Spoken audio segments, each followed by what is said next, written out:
Approaches and methods of learning English. Audiolingual method পরিচিতি।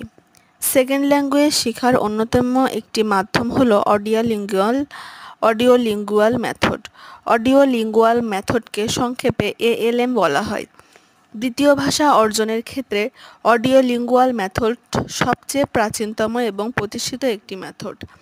Method বলতে মূলত বোঝায় টার্গেট ল্যাঙ্গুয়েজ দ্বিতীয় ভাষা শেখার একটি মাধ্যম। অডিওলিঙ্গুয়াল মেথডকে আর্মি মেথডও বলা হয়।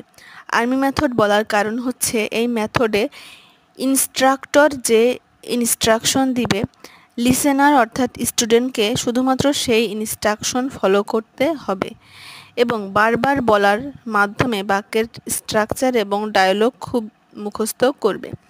এখানে স্টুডেন্টদের কোনো মতামত গ্রহণযোগ্য হবে না। আর এই মেথডটি প্রধানত communicative competence and common communicative স্ট্রাকচারকে ফোকাস করে। মূল ধারণা বা কি কনসেপশন। অডিওলিঙ্গুয়াল মেথডকে আর্মি মেথডও বলা হয়। এই মেথডকে সংক্ষেপে ALM বলা হয়। অডিওলিঙ্গুয়াল মেথড প্রধানত তিনটি জিনিসের উপরে সবচেয়ে বেশি জোর প্রদান করে। 1.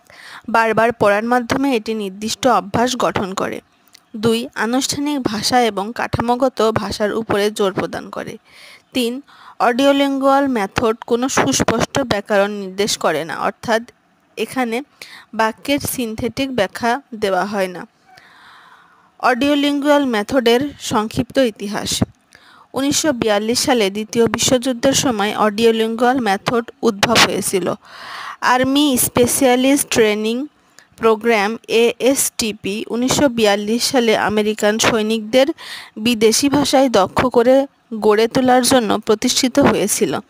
মূলত আমেরিকান সৈনিকদের খুবই দ্রুত ভাষা শেখানোর জন্য অডিওলিঙ্গুয়াল মেথড ডেভেলপ করা হয়েছিল। দ্বিতীয় বিশ্বযুদ্ধের পরে আর্মি মেথড খুবই জনপ্রিয়তা লাভ করেছিল এবং এই মেথডকে ভাষা শিক্ষার একটি মাধ্যম হিসেবে স্বীকৃতি প্রদান করা হয়েছিল। অডিওলিঙ্গুয়াল মেথডের উদ্দেশ্য: বিদেশি ভাষায় কথোপকথনের দক্ষতা অর্জন, বিদেশি শিক্ষার্থীদের জন্য ইংরেজি কোর্সের চাহিদা বৃদ্ধি করা, শিক্ষার্থীদের মধ্যে যোগাযোগের দক্ষতা বিকাশ করা। অডিওলিঙ্গুয়াল মেথডের মূল বৈশিষ্ট্য। ডায়লগ হলো অডিওলিঙ্গুয়াল মেথডের মূল বৈশিষ্ট্য। 2. বাক্যের গঠনমূলক মুখস্থ করা। 3. বারবার পুনরাবৃত্তি করে পড়ার মাধ্যমে বাক্যের প্যাটার্ন মুখস্থ করা।